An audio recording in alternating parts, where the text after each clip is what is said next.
tema que veremos el día de hoy es el correspondiente a la práctica 6, ciclo sexual femenino y diagnóstico de embarazo. El ciclo sexual femenino se refiere a la serie de cambios que experimenta el sistema reproductor femenino en un periodo medio de 28 días para mujeres regulares, aunque puede ser más largo o más corto. Dichos cambios tienen la finalidad de preparar al cuerpo para un posible embarazo. El ciclo femenino está constituido por dos ciclos, el ciclo ovárico y el ciclo menstrual o endometrial. En este video nos enfocaremos en el ciclo ovárico, sin embargo, ambos ciclos transcurren al mismo tiempo. Los dos empiezan el primer día de la menstruación y terminan un día antes de la siguiente menstruación. El ciclo ovárico consta de tres fases: la folicular, que transcurre entre el día 1 y el 13 del ciclo; la ovulación, que se da en el día 14 más menos 2 días; y la fase luteínica, que ocurre entre el día 15 y el 28. Es fácil aprendernos los nombres de estas fases si recordamos qué es lo que está sucediendo dentro del ovario en este momento. La primera mitad del ciclo es cuando se desarrolla el folículo. La ovulación, el día en el que nuestro ovocito secundario detenido en metafase sale del ovario. Y la fase luteínica, debido a que ahora dentro del ovario está nuestro cuerpo lúteo, conformado por los restos de nuestro folículo en crecimiento. Todo el ciclo sexual femenino está regulado por hormonas. Desde el comienzo de la pubertad y hasta la menopausia, el hipotálamo manda señales a la hipófisis para que ésta libere hormonas que actuarán directamente sobre el ovario. A esto lo llamamos eje hipotálamo-hipófisis-gónada. Dicho eje comienza en el hipotálamo, una glándula ubicada en el diencéfalo y que, como su nombre lo indica, se sitúa debajo del tálamo. Esta glándula secreta la hormona liberadora de gonotrofinas, GnRH por sus siglas en inglés. Su función es muy obvia: induce la liberación de las hormonas gonotrofinas por la glándula hipófisis en su porción anterior. Las hormonas gonotrofinas son las dos FSH y LH, o folículo estimulante y luteinizante. Ya veremos cómo estas dos hormonas son las responsables de todos los cambios que ocurren en el ciclo ovárico. Por lo tanto, su órgano blanco será el ovario. Mientras tanto, quiero que aprendan bien los nombres de estas hormonas. Finalmente, y gracias a una serie de procesos que veremos más adelante, el ovario secreta una hormona llamada inhibina, cuya función es impedir la secreción de las hormonas gonotrofinas. A esto lo vamos a llamar feedback negativo. En el embrión, las ovogones están desnudas, pero tras el inicio de la meiosis, las células del ovario, o células granulosas, rodean en parte a los ovocitos primarios para formar los folículos primordiales. En el nacimiento, estas células se estratifican, es decir, forman capas que de ahora en adelante llamaremos capa de la granulosa, la cual recubre a los ovocitos primarios. A este complejo pasa a llamársele folículo primario. Tanto el ovocito como las células de la capa de la granulosa que lo rodean forman microvellosidades prominentes y uniones nexo que conectan a los dos tipos de células. A través de estas uniones pasa adenosina monofosfato cíclico, lo cual inactiva el factor promotor de la maduración. Debido a esto se detiene la meiosis 1 del ovocito primario en el estado de diplotena. A medida que se configura el folículo primario, aparece una membrana prominente, translúcida y acelular entre el ovocito primario y las células foliculares que lo envuelven, llamada zona pelúcida.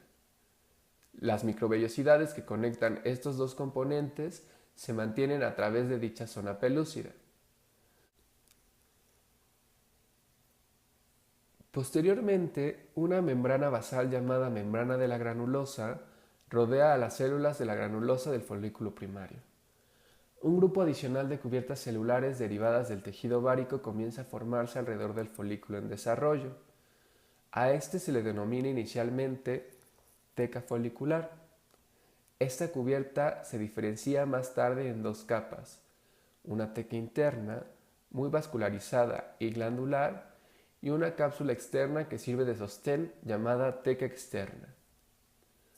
Hasta este punto, el desarrollo inicial del folículo se produce sin ninguna influencia hormonal, pero según se acerca a la pubertad, la maduración folicular ulterior requiere la acción de las gonotrofinas hipofisiarias llamadas hormona foliculoestimulante, que actúa sobre las células de la granulosa, lo cual induce inicialmente la producción de pequeñas cantidades de estrógenos.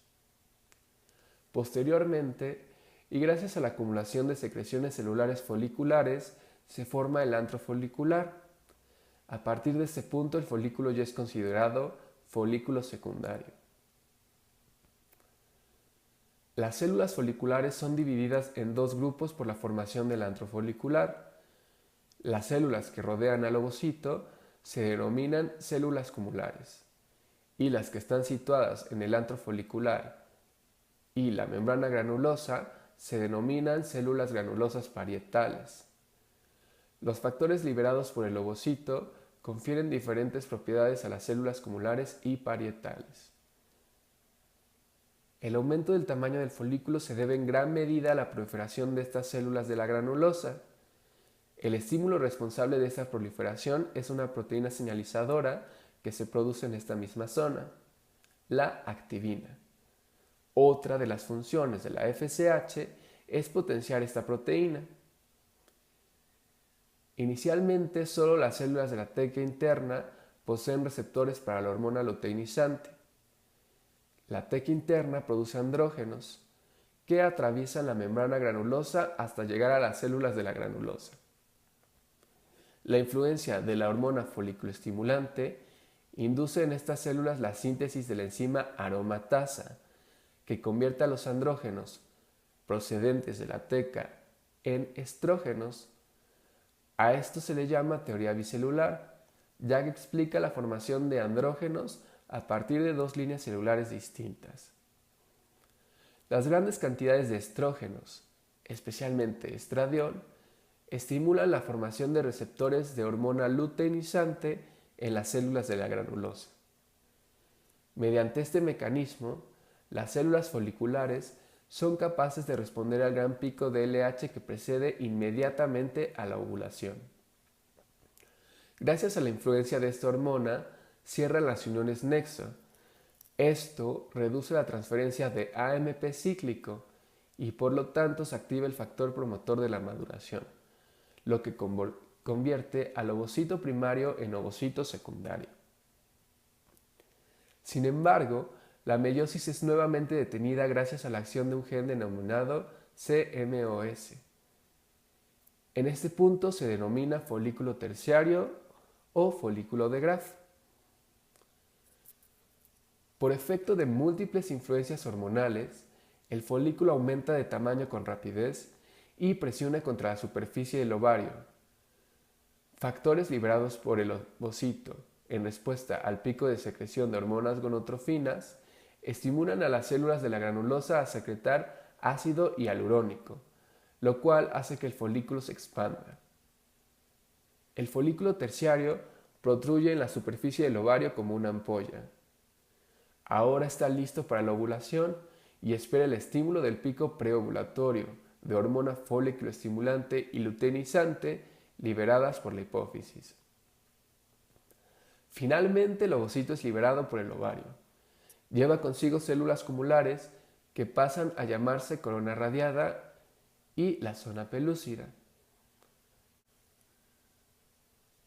Dentro del ovario quedan los restos del folículo que se llamará inicialmente cuerpo rubrum o rojo, debido a la hemorragia causada al romper la pared del ovario.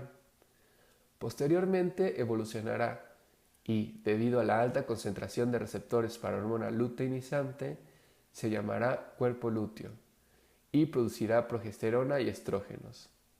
Y, por último, de no haber un embarazo o posterior a las 20 semanas, este cuerpo degenera y se convierte en cuerpo albicans o blanco. Es llamado así debido a que todas las cicatrices son hipocrómicas. Así es como termina el ciclo ovárico. Es importante debido a que los productos hormonales producidos durante este ciclo son de vital importancia durante el ciclo menstrual, pero además tienen las funciones sistémicas en todo el cuerpo humano.